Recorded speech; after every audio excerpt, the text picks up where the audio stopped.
Take a break from your busy schedule and join Harold Sala for Guidelines for Living. Every person, no matter what his age or geographic location, has certain drives that are fundamental to existence.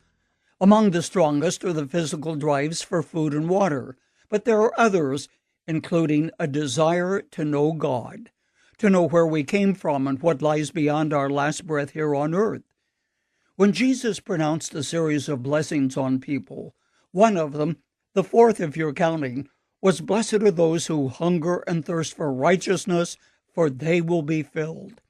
Here, Jesus spoke of two basic drives, the drive for food and water. He applied them, though, to a spiritual hunger and thirst for God. For the sake of clarity, notice what he did not say.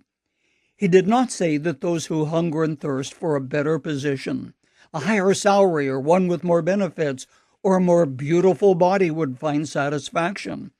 Rather, those who hunger and thirst for righteousness or uprightness would be filled.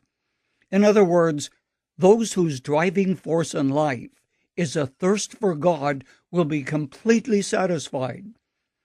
It's an interesting word that Jesus used to describe the fulfillment that comes when you make God the focus of your life.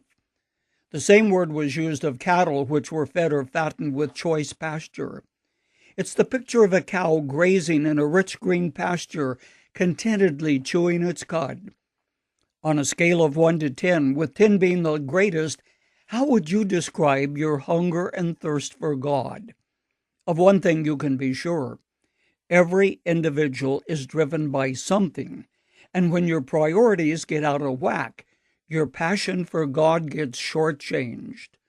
Some 6 centuries before Jesus gave us this great truth, Jeremiah recorded the promise of God as he said, "You will seek me and find me when you seek me with all your heart." But from the beginning of time, God has always listened to the cry of the person who in honesty and humility says, "God, I really need your help. Please help me." One of my favorite psalms is that of David's when he was hiding from Saul in the desolate area of Judea near En-Gedi, fearful of losing his very life. With everything going against him, David took refuge in his faith. He cried out, "O God, you are my God. Earnestly I seek you. My soul thirsts for you. My body longs for you in a dry and weary land where there is no water." David knew what physical thirst was. The geographic setting of the psalm is the desolate desert, hot, dry, and barren. But David's point is that his thirst for God was even greater. He talked of the long hours of the night when sleep did not come, when he would meditate on God and the promises of his word, when he would ponder God's love and care for him as a person. Friend, can you relate to this powerful promise that Jesus made? He says emphatically that your hunger and thirst for God will not go unheeded. There is one more thing that must be said. Jesus never put conditions on that promise. He never said, "First, clean up your act, get spiritual, then get in line for a blessing."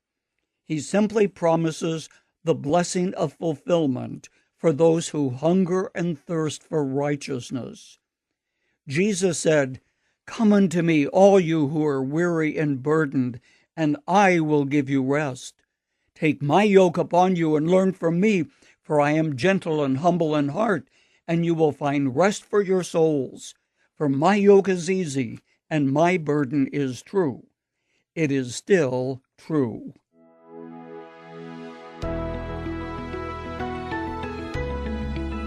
You've just heard Dr. Harold Sala with Guidelines for Living.